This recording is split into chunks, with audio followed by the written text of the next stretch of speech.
Hi there, and welcome back to part two of Realism and Formalism.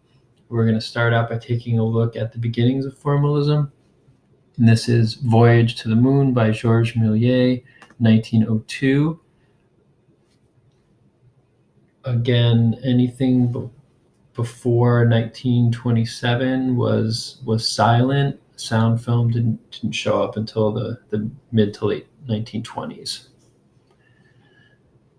Again, realism is an attempt to represent the known world, the familiar world. You can see here that we have these astronomers lined up here, sort of an indeterminate past or future. We're not sure what's going on. But Méliès was not attempting to recreate the knowable world. He was attempting to create his own fantasy world. During this period in the early 1900s, you also see a lot of filming of fairy tales, things like that. But at the very beginning, in the late 1800s, the goal of filmmakers was just to capture and represent reality, people in their everyday lives.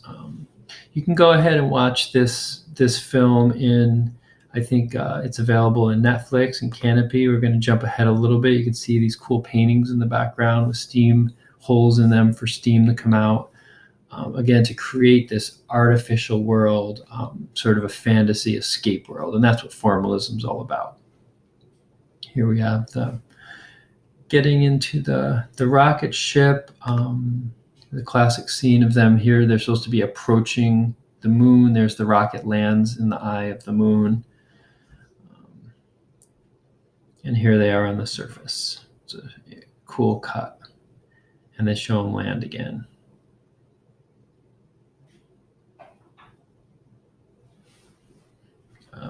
We go on to realize that the moon is covered in mushrooms and it's inhabited by skeleton people and devils. And so, again, they didn't know what was really on the moon in 1902. So here's Méliès having some fun with it.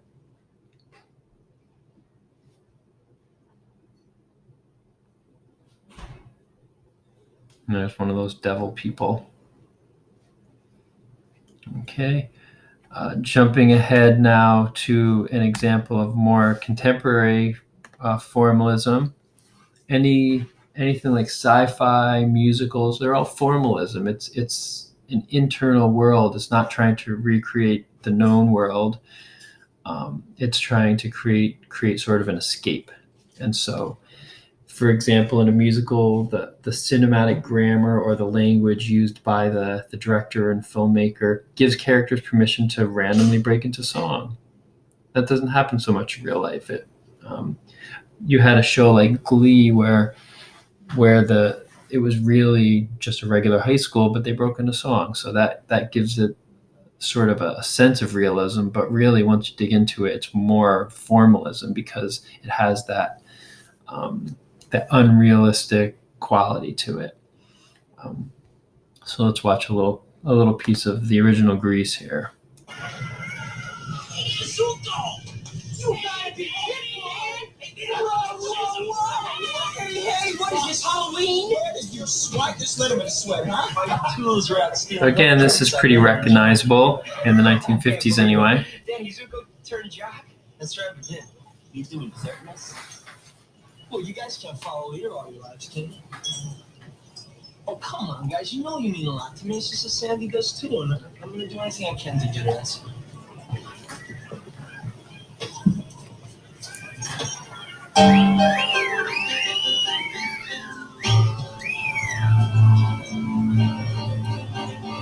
Sandy! Tell me about it, Stern.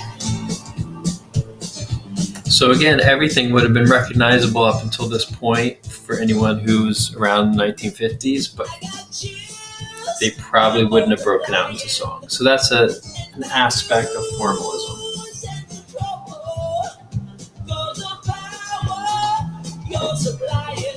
the great John Travolta and Olivia Newton-John.